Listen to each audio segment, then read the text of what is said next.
Olá, eu sou a Every Léo, especialista em Soft Skills, e essa semana eu vou fazer um vídeo diferente para vocês. Eu estou fazendo uma série no meu Instagram, que é Potencialize Sua Potência, sobre propósito.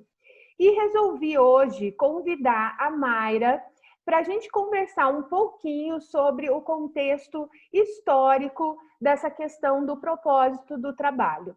Então, nós vamos falar sobre como que o propósito foi mudando ao longo do tempo e o como isso influencia na nossa escolha do propósito pessoal.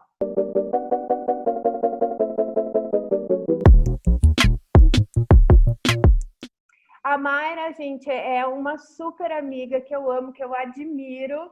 Ela é historiadora, pesquisadora em comunicação e gênero.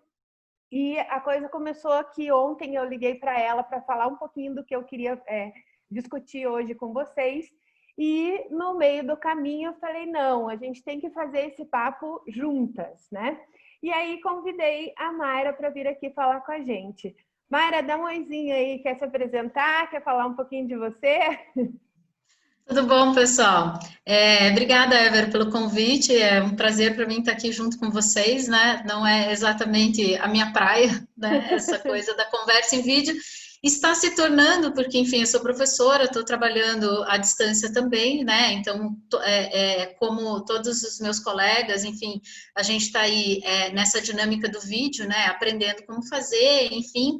E a Évora é uma, né, grande amiga, uma pessoa que eu admiro muito, acompanho o canal e gosto muito das produções, né? A gente tem uma troca sempre muito bacana, né? Então, uma aprende com a outra. Eu acho que a coisa mais legal da nossa amizade é que a gente se transforma dentro da amizade. Então, nós originalmente, né, éramos pessoas bem diferentes uma da outra, né? E fomos nos transformando juntas. Eu acho que esse é um percurso bem bacana, assim, inclusive para a gente começar a criar, né? E a produzir coisas juntas também. A produzir coisas juntos, porque também nós temos áreas de estudo e interesse muito diferentes, né, Mayra? E acho Sim. que há uma complementação muito boa aí com o nosso conhecimento. E aí, então, hoje, a intenção é a gente falar um pouquinho sobre essa questão do propósito, porque eu não sei, Mayra, quando você começou a tua carreira, você tinha um propósito? Olha, eu ia ser professora, né? Então, desde o começo da graduação, eu sou formada em História, né? A minha praia sempre foi a docência, eu ia dar aula em escola, ser professora do estado, enfim, essa era a minha jornada, né? No meio da graduação, eu me apaixonei por restauração de documentos. Toda a área de arquivo, museologia, enfim, só que é uma área muito cara. Ainda é uma área muito cara, lá nos anos 90 muito mais, né? Então, imagina, século XX, a gente não conseguia né, pensar em, por exemplo, mudança de carreira no meio do caminho, porque você, né, nesse caso, precisava de um investimento muito grande. Mas eu me direcionei para isso e não rolou. Então, eu continuei, no fim das contas, na docência, acabei indo para o ensino superior, que era algo que não estava nos meus planos, né? Foi bem acidental. A comunicação também não, né? Então, às vezes, o caminho nos leva. Né? E é legal também a gente olhar para essa trajetória e pensar como essas mudanças são boas, né? Porque às vezes a gente insiste demais em algo que não traz um retorno, que não é satisfatório pessoalmente ou financeiramente, enfim, né? Ou que você mudou no meio do caminho e agora quer outras coisas, né? Ou a vida está batendo na tua porta, te apresentando alguma coisa diferente e você nega. Né? Então, é legal olhar para o percurso também e ver que, mesmo que a gente trace um propósito, enfim, e faça um planejamento, o inesperado está sempre aí, né? Sim, sim. Isso é muito legal, Mayra, você falar, porque realmente a questão do propósito, ele muda com a gente, né? Tem horas que a gente olha e vê aquilo que a gente está fazendo e aquilo não faz mais sentido, e tudo bem, né? A gente mudar, a gente se adequar. Mas eu queria falar um pouquinho sobre essa questão da mudança de percepção do valor do trabalho, das gerações, e aí queria me focar nas 3 gerações que a gente tem hoje dentro das empresas, que é a geração Baby Boomer, que está entre 60 e 70 anos hoje, né? A geração X, que somos nós, que é uma galera que está entre 40 e 50 anos, e a geração Y, que é a geração que está chegando agora no mercado de trabalho, que está entre 20 e 30 anos, né? Se a gente for olhar dentro das organizações, principalmente nas tradicionais, essa é a escala hierárquica, né? A gente vai ter lá na alta direção alguém que é da geração Baby Boomer, a galera que está gerenciando e administrando da geração X e os entrantes da geração Y. E isso tem causado muitos conflitos dentro das empresas, né? E eu fui estudar a respeito disso e percebi que esses conflitos, eles vêm principalmente porque essas três gerações têm visão sobre o trabalho muito diferentes. Você percebe isso, Mayra? Como é que é a tua visão dentro desse contexto? Eu percebo essa questão, né? A gente pode analisar isso pensando no contexto pós-guerra, Guerra Fria e todas as transformações da segunda metade do século XX, mas a gente pode olhar isso também a partir da própria história do Brasil, né? Então, nós temos, nesse período todo que a gente está falando, então, dos anos 60 para cá, um período no qual o Brasil figura como um país de terceiro mundo, né? Então, nós temos miséria, pobreza, é um contexto de precariedade, é um contexto de carestia que atinge todas as famílias, né? Se a gente chega no auge da crise nos anos 80, enfim, todos os planos, Collor confiscando as poupanças, né? Então, os nossos pais, eles passaram por esse processo, né, dessa precariedade, dessa falta, é uma cultura da falta, ela vem da guerra, ela vem dessa pobreza da guerra, né, de ter que juntar tudo, de ter que guardar tudo, de não poder sobrar comida no prato, porque você não sabe se vai ter comida amanhã. Então, essa é a característica dos nossos pais, né? Nós chegamos na idade adulta e pegamos o plano real. A gente pega a estabilidade econômica. Então, nós nos formamos como profissionais, podendo arriscar, inclusive, né? Podendo tomar decisões um pouco diferentes dos nossos pais, porque a gente pega a estabilidade econômica. Então, a gente pode começar a fazer planos, inclusive. Planos a longo prazo, né? Pensar nessa coisa da carreira ou pensar para que lado vai, não chega a ser um propósito, não, né? Nós não trabalhávamos dessa forma, mas a gente vai buscar no trabalho uma satisfação. Né? Uhum. Porque agora a gente recebe e a gente pode, inclusive, comprar coisas. Então, a gente pode pensar numa viagem, a gente pode pensar em colocar os filhos numa escola particular, talvez, a gente pode pensar em trocar de carro e ter uma infraestrutura doméstica mais confortável, né? Porque a gente pega, inclusive, a era do consumo, que não existia. A geração Y, que é essa geração que está chegando no mercado de trabalho agora, ela é uma geração que cresceu na estabilidade econômica. Ela cresceu comprando. Então, ela pode pensar, não vou fazer universidade, eu vou mochilar. Uhum. Né? Eu quero experiência, eu quero fazer outras coisas. Ela pode se dedicar a construção de experiências e a vivências, porque o dinheiro permite. Uhum. No meu estudo eu percebo isso, assim, que a grande mudança de percepção em relação ao trabalho, né, é que, então, na geração dos nossos pais, por conta disso tudo que você fala, né, o trabalho era o centro da vida, né, trabalhar era uma coisa muito Sim. valiosa e se vivia para trabalhar, né? O trabalho era a questão central, e aí sempre com uma sensação assim, eu vou trabalhar uma vida inteira e vou aproveitar lá na minha aposentadoria, né? Eu vou acumular e vou aproveitar na aposentadoria.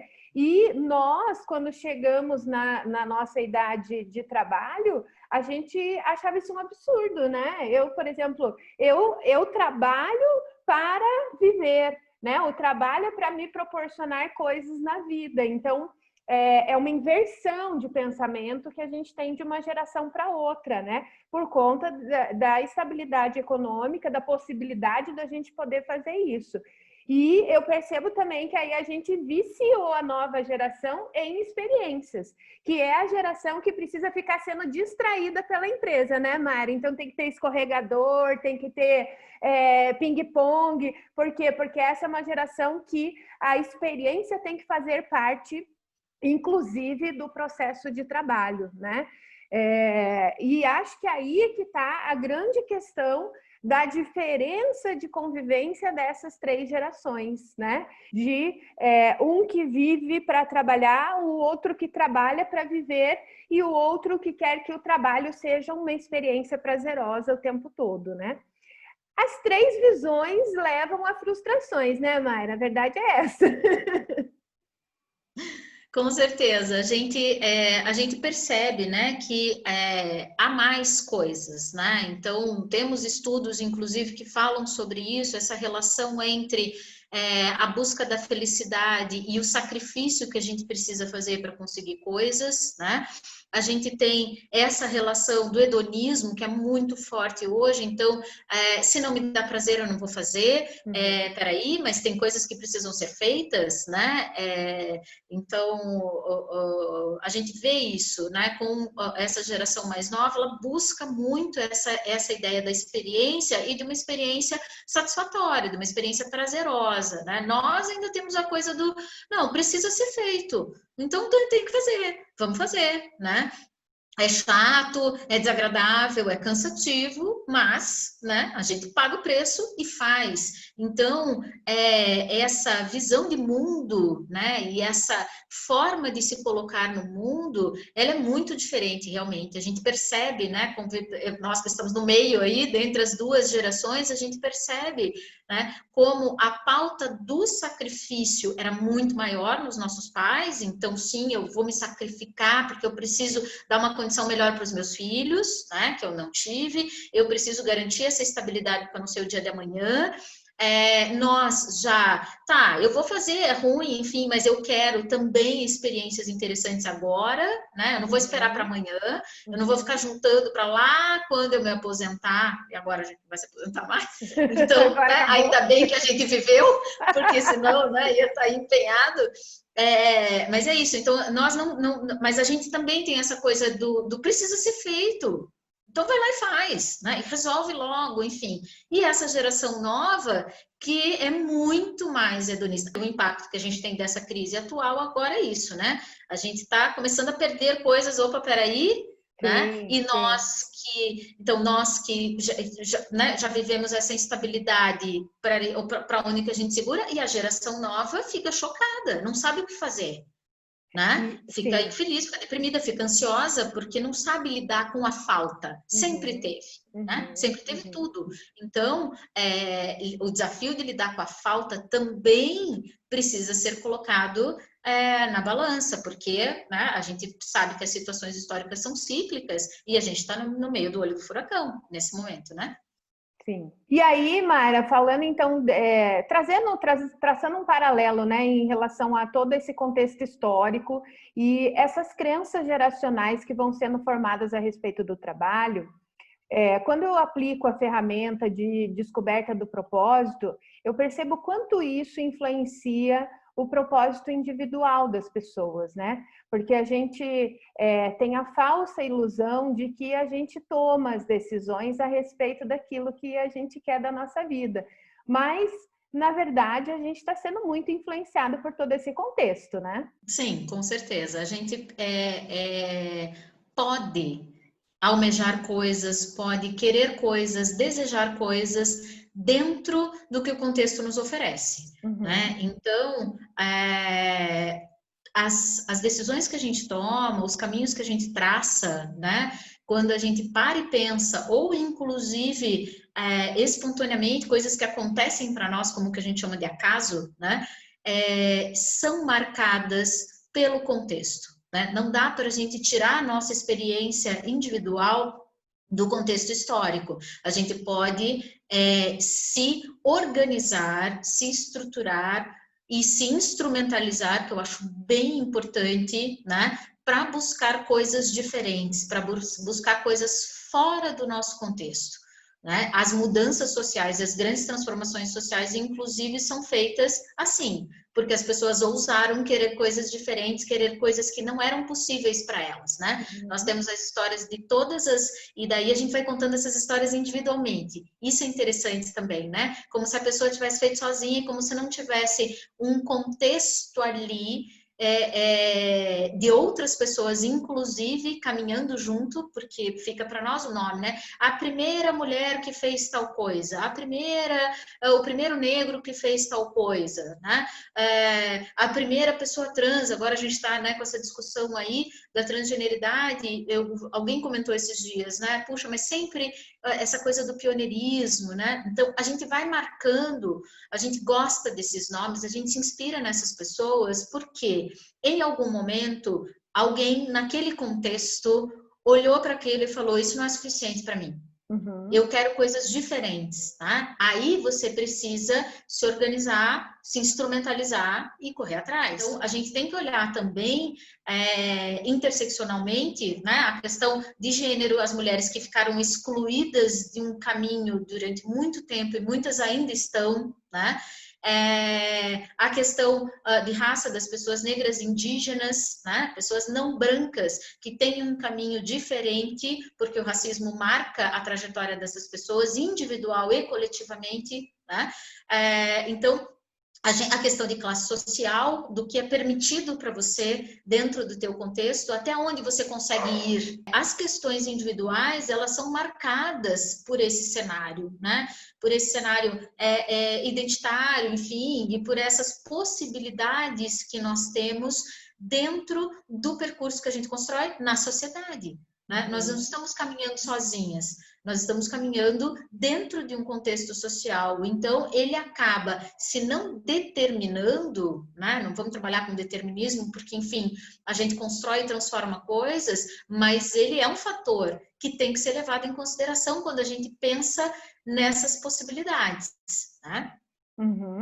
Porque o que eu questiono muito, sabe, Mária, muitas vezes quando a pessoa descobre um propósito pessoal que está contra esse contexto social, né? E a dificuldade dessa pessoa de quebrar essa lógica, de quebrar esse contexto para realmente investir naquilo que ela acredita para si. Né? Eu sempre trabalho com os meus alunos a questão de que a gente não vai trabalhar só com o que a gente gosta, porque isso é uma ilusão, né?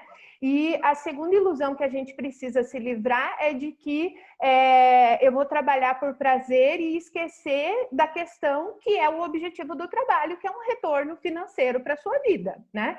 Então, eu acho que esses dois vieses, né, de você fazer o que gosta e ainda ganhar dinheiro com isso, acaba determinando muito uma série de propósitos, né? Então, as pessoas muitas vezes abrem mão dos seus talentos pessoais porque, de repente, aquilo está fora daquilo que o contexto valoriza ou aquilo que o contexto diz que ela tem que fazer. Eu acho isso também uma pena, né, Mayra? Porque, não sei, eu sempre acredito que você investir naquilo que você é bom e que você faz bem vai te dar muito mais retorno do que você fazer uma coisa que está fora do teu escopo, né?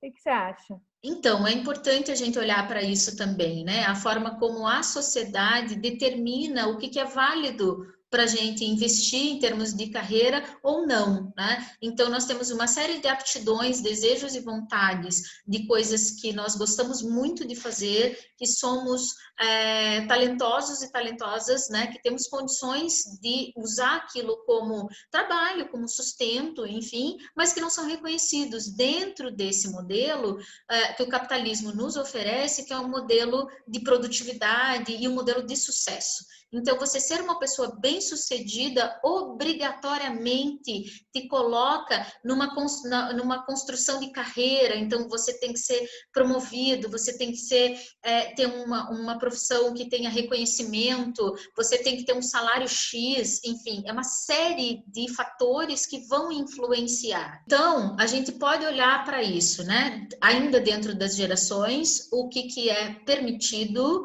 né? O que nos foi permitido fazer, em termos de escolhas. Então, eu conheço, né, muita gente que não pôde cursar ou não pôde seguir a carreira que queria, não pôde ser músico, não pôde ser pintor, não pôde ser desenhista, não pôde ser bailarina, né? Muitas pessoas que tiveram que abandonar o seu talento, o seu sonho, o seu propósito para seguir uma carreira, enfim, estável e com, né, algum tipo de retorno financeiro melhor, né? Da mesma forma, a gente tem outros fatores dessa leitura social que impactam, como, por exemplo, a questão da maternidade. Né?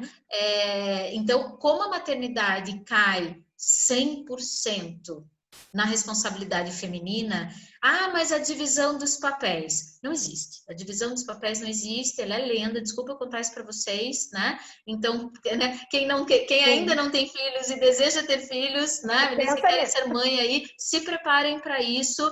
O impacto é todo na gente, não é apenas porque nós carregamos, ou enfim, né, barriga, aquela coisa toda, mas principalmente porque as atividades do cuidado são nossas. Né? Nós temos uma série de pesquisas que falam sobre isso, a criação dos filhos, o cuidado da casa, o cuidado dos pais depois quando ficam doentes, que nós temos que cuidar não apenas dos nossos filhos, mas dos nossos pais também. Todas essas responsabilidades do cuidado, elas são 100% nossas e elas impactam na nossa carreira, nas nossas escolhas, no que nós podemos fazer. Então, mas se eu for fazer um mestrado, se eu for estudar fora, se eu for concorrer a uma vaga X, né? Em que momento eu vou encaixar o meu filho, né? Essa criança que eu vou ter, isso não impacta a carreira masculina.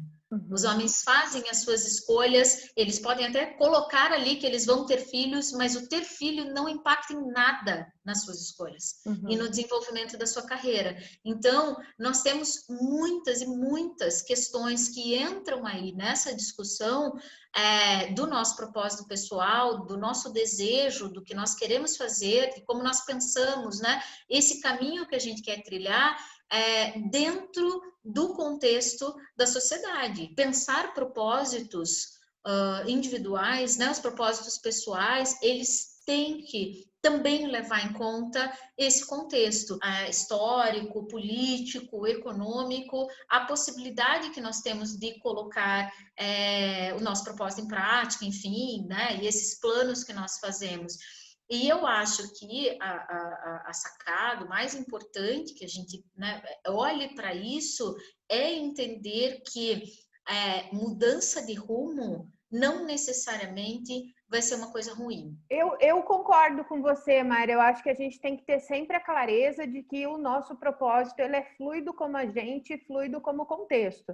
A gente também não pode simplesmente achar que a gente vai fazer e ter interesse, ter motivação por uma coisa o resto da vida, independente do que acontecer, né? Eu acho que essa adaptação à mudança é muito, muito relevante. Você acredita que vai haver uma mudança significativa na crença de trabalho a partir disso que nós estamos vivendo? O que eu percebo é que a vontade das pessoas que olham para esse lado da coletividade, da construção e de buscar novas soluções para novos problemas, para esse novo mundo que está surgindo aí, porque é um novo mundo desconhecido.